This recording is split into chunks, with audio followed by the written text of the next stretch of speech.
আমি একদিন জিজ্ঞাসা করছিলাম, মনে আছে, যে মেয়ে চাই না ছেলে চাই? কি বলছিলাম? আল্লাহ যা দিবে তাতেই আপনি খুশি। আল্লাহ যা দিবে তাতেই আমি খুশি।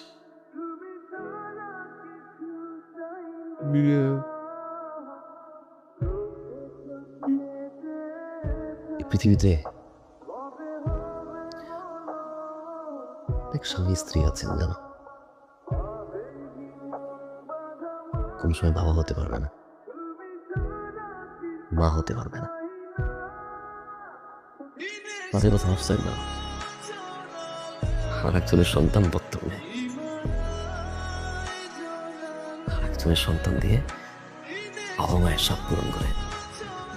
এইটা একটা মানুষের জন্য, এটা তুমি বুঝো?